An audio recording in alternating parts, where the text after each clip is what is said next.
그 주일학교 학생들하고 천안에 가다 보면 목천이라고 하나요? 목천 그곳에 가서 독립기념관은 몇 번씩 다들 가봤으니까 이번에는 어디 갔느냐면 유관순 열사의 생각, 그리고 그냥 많이 다니시던 교회, 그리고 유관순 기념관 여기를 다녀왔습니다.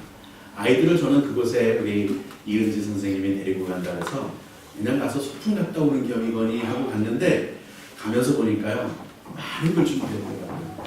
애기들 한 아이들에게마다 이렇게 레포트를 그곳에 가면 이제 미션을 수행하는데 태극기가 어떻게 생겼는지, 그 다음에 독립운동이 일어난 때는 언제인지, 3.1운동이 일어난 때는 언제인지, 그 다음에 유관순 열사가 죽은 감옥에서 순교한 때가 몇 살 때였는지 그런 것들을 다니면서 다 확인하고 그 노트에다 이제 시험지에다가 적는 거예요. 그리고 마지막으로는 태극기 한란개비라는 바람개비, 태극기 바람개비를 만들어서 같이 이렇게 돌고, 그 다음에 유관순 열사가 이런 단상이라 해서 강단 3.1운동을 아웅의 장터에서 주도하면서 놓고 썼던 강단에서 대한독립 만세를 외치도록 마지막 미션까지 하고 오는데 제 마음이 너무 좋아졌어요. 너무 마음이 기뻤어요. 아마 이거 학교에서도 이렇게까지 자세하게 아이들에게 가르쳐주는 게 드물 것 같아요. 우리가 독립한 날짜가 언제인지도 모르는 사람들 많을 테고요. 우리나라 어떻게 건국된 내용이 뭔지도 모르는 사람 많을 테고, 초기 헌법의 내용이 무엇이었는지, 처음 시작하는 것이 근간이 무엇이었는지도 모르고, 국회 처음 개원할 때, 첫 개원할 때 어떻게 개원했는지, 하나님이 세우신 나라가 성경에 이렇게 손을 얹고 기도하고 선서했던 거, 대통령 취임할 때도 마찬가지로 이렇게 첫 대통령 취임 때도 성경을 통해서 했다는 건 많은 사람들이 의도적으로 안 가르칠 테고요. 또 많은 사람들이 모를 겁니다. 우리나라 자력으로 사실은 독립한 것은 결코 아닙니다. 우리나라 힘으로는 독립할 수가 없었습니다. 그런데 외국의 힘으로, 다른 힘으로 우리가 독립하게 되었는데, 그러고도 하나님께서 우리나라를 독립하는 과정을 보면 하나님이 세우신 나라구나라는 게 너무나도 절실한 것 아닙니까? 그리고 어린이날 어제 토요일날 아이들을 데리고 갔다 와서 또 밤 11시가 넘도록 여기서 지금 한 율동을 연습하고 하는데 아이들끼리도 너무 좋아하고, 그리고 또 이런 아이들이 얼마나 신앙이 좋아지겠습니까? 저는 그 생각하면서 우리 아이들을 주일학교가 맡겨주신 만큼 잘 양육하고 있다는 점을 다시 한번 말씀드리고 싶습니다. 성경에 보면 아이들에 대한 내용이 많은 부분에서 무시되고 있는 부분을 볼 수 있어요. 특히 구약에서는 아이들은 이름조차도 거론이 되지 않습니다. 그리고 수에도 포함되지 않습니다. 그런데 아이들의 관심을 갖기 시작한 게 언제냐면, 예수님이 아이들과 같지 않으면 천국에 들어갈 수 없다. 이 아이들과 같이 되어야 천국에서 큰 자다라고 말씀할 때입니다.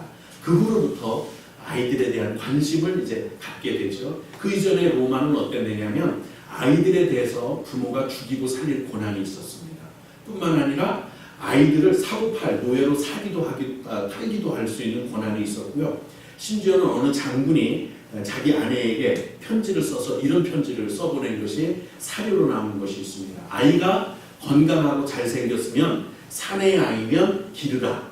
그러나 여아이거나 여자아이거나 아니면 못생겼거나 나약해 보이면 죽이라. 자기 아들이 태어날 거 이제 전쟁터에 있으니까 집에 있는 아내에게 편지를 쓰는데 그렇게 쓴 편지가 사료로 남아 있습니다. 그만큼 아들들, 자기 자녀들에 대한 소유 의식, 아무것도 아닌 물건과 같은 것, 그게 바로 옛날의 어린아이들의 신분이었습니다. 그러다가 한 번은 제자가 마태복음 18장에서 묻습니다. 천국에서는 누가 큰 자입니까? 어떻게 해야 어떤 사람이 벼슬이 높습니까? 권세가 있습니까? 이 말을 주님께 여쭈었죠. 그랬더니 예수님의 대답은 전혀 뜻밖이었던 거예요. 그때 사상하고는 전혀 뜻밖이었는데 어린 아이같이 자기를 낮추는 그 사람이 큰 사람이다. 어린 아이에 대한 인식을 새롭게 하는 것을 보게 됩니다. 뿐만 아니라 부모님들이 예수님 앞에 자식들을 데리고 와서 축복 기도를 받기를 원했습니다. 아마 제가 볼 때 그때 여자 아이들에 대한 무시가 얼마나 심했는지 지금도 보면 이슬람에서는요, 여자는 낙타 한 마리에 사고 팔 수 있고 예쁜 여자가 낙타 4마리 값이랍니다. 현재도. 터키에 갔었더니 내 여동생이 있는데 낙타 한 마리만 주면 준다. 그런 얘기들 배 타고 가는데도 정말 그 사람들 그렇게 얘기를 해요. 그만큼 여자들은 인권도 없고 아무것도 자기 마음대로 자기 인생을 결정할 게 아무것도 없는 거예요. 근데 이런 이슬람이 좋다고 서울 경복궁에 갔더니 그 히잡을 쓰고 돌아다니는 여자들이 그렇게 많은 걸 보고 개탄을 자기 인생이 망치고 자기 자녀들, 자기 자손들 중에 여자아이들이 태어나지 않는다는 보장이 있습니까? 그렇게 비참한 여아들에 대한 신문적, 인권적 모멸 이런 것들이 있음에도 불구하고 그러고 다니는 걸 보면서 저 사람들이 저 제대로 박힌 사람, 정신이 박힌 사람들인가 하는 생각을 해봅니다. 그리고 이제 아마 예수님에게 축복기도 받으려고 데리고 온 아이들은 대부분 남자아이들일 겁니다. 집안을 일으킬 건 남자들이다 이렇게 생각할 테니까. 우리나라도 이런 게 아마 조선시대까지만 아마 50년 전까지만 이게 팽배해 있었죠. 그래서 남자가 여자보다 성비가 더 많았던데 아니 역사적으로 그렇게 계속되어 왔습니다. 남자 성비가 많으면 전쟁 날 때가 됐구나 이렇게들 생각을 했었다는 거예요. 그러다가 지금은 이제 아직도 여자들이 조금 부족한 것 같아요. 남자들에 비해서. 남자아이들 아마 축복기도 받으러 데리고 왔을 것 같아요. 그러나 남자든 여자든 다 어린아이들은 인권적으로 무시당하던 때니까 제자들이 못 오게 제지를 했던 모양입니다. 그랬더니 주님께서 어린아이들이 내게 오는 것을 금하지 말고 용납하라. 그리고 안수기도 하고 축복기도 해주고 그 자리를 떠나신 적이 있었습니다. 그 마음, 예수님이 어린아이들을 사랑하는 그 마음이 지금 어떻게 보면 기독교가 들어가는 곳마다 아이들을 존중하기 시작했고요. 방정환 선생님이 우리나라도 어린이날을 제정했는데 그 방정환 선생님이 학교 선생님입니까? 교회 학교 선생님입니까? 교회 학교 선생님입니다. 교회 학교에서 교회에서부터 어린이날을 했는데 지금은 국가적으로 그걸 다 지키고 있습니다. 물론 처음 어린이날을 할 때는 5월 5일은 아니었습니다. 그렇지만 5월이 아니었지만 5월 5일로 제정한 건 국가였고 어린이날을 처음으로 만들어서 아이들에게 5월은 어린이날이다 이렇게 한 건 교회 학교였습니다. 할렐루야. 이게 어느 나라든 기독교가 들어가면 아이들이 존중받기 시작하고 아이들이 잘 교육받는 환경을 갖게 되는 것을 보게 됩니다. 유관순 누나지옥이한테는 할머니기도 하고 그 유관순 할머니도 이화학당을 가게 되는데요. 아니 그 조그만한 여자아이가 어떻게 학교를 갈 수 있었겠어요? 보니까 거기 선교사님이 학교에 추천해줘서 들어갔습니다. 그 시골에서 아무것도 없는 시골에서 우리 후영 같은 그런 곳이에요. 그런 곳에서 눈을 뜨게 된 원인이 뭐였을까요? 여자아이가 학교를 가게 된 원인이 뭐였을까요? 선교사님 때문에. 더 깊이 말하면 기독교적인 믿음과 이 문화와 사상이 한 아이를 인생을 바꾼 거예요. 그 주변에 있는 아이들은 다 선교사가 와서 교회를 세우는 것은 달라지는 것을 보게 됩니다. 우리도 교회에 아이들을 보내서 사실은 우리 자손들이 복을 받게 하려면 우리가 신앙 교육을 해야 돼요. 오늘 보면 신명기서 6장 6절부터 9절 말씀이 그겁니다. 예배드리는 걸 가르쳐야 되고 헌금하는 법을 가르쳐야 되고 헌신하고 봉사하는 법을 가르쳐야 되는데 이거 못하잖아요. 잘. 그러면 주일학교에 맡겨주세요. 주일학교에 맡기면 우리 은지 선생님이래 제가 가끔 와서 이렇게 예배 드릴 때마다 꼭 하루에 한 번씩 이렇게 와서 보고 가요. 어떨 때는요 아주 매정하게 혼내기도 하다가 또 잘 달래기도 하다가 그리고 어제 점심 식사를 하러 갔는데요. 우리 은지 선생님이 어떨 때는 아주 혼내키기도 하고 그러니까 아이들이 좀 어려워하고 싫어할 줄 알았어요. 밥을 먹는데 아이들이 다 한 조각씩 떠서 은지 선생님한테 다 먹여주는 거예요. 나는 안 먹여주고. 그러니까 애들이 다 선생님 하면서 은지 선생님을 너무 좋아하는 거예요. 이렇게 잘 가르치고 있어요. 나는 안 줘. 그랬더니 아무도 대답을 안 해. 아이들이 아주 이렇게 서로 사진을 찍을 때도 이렇게 앉아서 기념사진을 찍잖아요. 앉으면 다 은지 선생님 앞으로 앉으려고 다 난리야. 서로 가까이 앉는 주일학교 맡겨주시면요 정말 신앙교육 잘 해줄 수 있습니다. 그래서 우리 아이들 혹시 아직도 우리 교회 안 보내고 그러면 보내주세요. 그러면 신앙교육 잘 시켜서 정말 건강한 영육간의 건강한 강건한 아이로 성장하도록 도와드리도록 하겠습니다. 아이들이 지금부터 잘 교육받으면요 장래가 틀려져요. 40대가 됐을 때는 내가 우리 아이들을 교회 보내길 잘했구나. 어릴 때부터 교회 보내길 잘했구나. 아마 느끼실 거고요. 아이들 자체도 그렇게 알 거예요. 내가 어릴 때부터 교회를 다녔기 때문에 지금 이렇게 감사하게 살고 있다는 것을 그때서야 알 수 있을 줄로 믿습니다. 그래서 우리가 먼저 해야 할 일은 우리 아이들에게 주일학교 말씀을 드리기보다는 어른들을 위해서 말씀을 드리고자 합니다. 자녀, 손자, 손녀들을 위해서 기도합시다. 간증집을 읽어보면 또 간증하는 내용들을 들어보면요 기도하는 어머니가 있는 자녀는 결코 망한 법이 없다. 이게 아예 진리입니다. 교과서예요. 정석이에요. 그러니까 자녀들을 위해서 기도하세요. 지금부터. 제가 그 전에 언제 한번 말씀드린 적이 있을 겁니다. 예전에 저에게 한해 선배 목사님이 계십니다. 저하고 아주 친해요. 같이 중학교 때부터 신앙생활에서 고등학교 같이 신학교를 가서 같이 전도사 임명을 받고 이렇게 했습니다. 저는 여기 와서 목회를 했고요. 그분은 기암순복음교회 여기서 한 40리 정도 떨어져 있나요? 저 구방삼거리라고 청천에서 미원으로 가다 보면 거기에 기암순복음교회가 있습니다. 거기에 계셨어요. 그분은 부모님들이 예수님을 믿지 않았어요. 근데 저는 부모님들이 예수를 믿었을 뿐만 아니라 양어머니가 계셨는데 조상인 권사님이라고 한양반도 권사님이셨어요. 그러니까 저를 위해서 기도할 사람이 많았던 거예요. 저는 가진 게 없었고 배운 게 없었고 부족한데 하나님이 여기서 여기까지 인도해 주셨어요. 근데 그분은 그 당시에 아파트 한 채를 상속을 받았어요. 7,600인가 8,000인가 된다고 그럽니다. 그때 돈으로. 지금은 더 되겠죠. 그러니까 그때 돈으로 그랬었어요. 한 30년 전, 25년 전인데 그렇게 있었고 그리고 많이 배웠고 그리고 훌륭하신 분이었어요. 그런데 목회는 영적인 거는 그분이 힘들어하시더라고요. 그래서 늘 저를 보면 부러워한 게 뭐냐면 김전도사는 부모님이 교회를 다니시니까 얼마나 좋아. 기도를 해주시니까 목회가 저절로 되네. 근데 나는 힘들어. 안 돼. 그러고는 그곳에서 얼마 못 있다가 또 다른 데로 가시고 또 옮기시고 자꾸 이렇게 옮겨 다니시는 것을 봤습니다. 그러면서 생각한 게 기도하면 자녀들이 잘 되는구나. 저도 경험했습니다. 여러분 자녀들을 위해서 또 손자 손녀들을 위해서 기도하는 어머니 할머니가 되어주시기를 주님의 이름으로 축복합니다.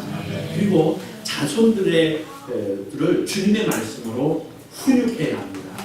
잠언 22장에 보니까 마땅히 행할 것을 아이에게 가르쳐라. 그리하면 늙어도 그것을 떠나지 아니하리라. 에베소서 6장 4절에도 똑같은 말씀을 하는데 오직 주의 교양과 훈계로 양육하라 이렇게 말씀을 하고 있습니다.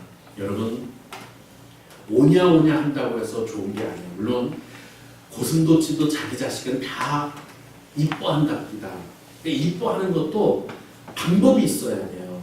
그냥 요즘 아이를 보면 이렇게 공공장소에 가면 앉아야 할 벤치, 의자라고 그러죠. 의자에 아이들 신발 신고 막 올라가도 젊은 어머니들이 아무 소리 안 해요. 근데 누군가 거기 앉아야 되는데 그렇게 하면 그런 거는 좀 눈살이 찌푸려지죠. 내 자식이라면 저렇게 안 할 텐데 이런 생각이 들으신 적 한두 번 있으실 겁니다. 제대로 가르치고 교육하는 데는 기준이 있어야 되고 방법이 있어야 돼요. 혼내킬 때는 혼내켜야 되는데 교양도 가르쳐야 되지만 훈계도 해야 합니다. 거짓말하지 못하게, 훔치지 못하게, 악한 짓을 못하게 이런 것들을 가르쳐야 되는데 이런 것 그리고 무엇보다도 제일 중요한 건 하나님을 알게 가르쳐야 돼요. 하나님을 모르면 결국은 방자하게 해납니다. 우리가 볼 때 정말 똑똑한 사람들이잖아요.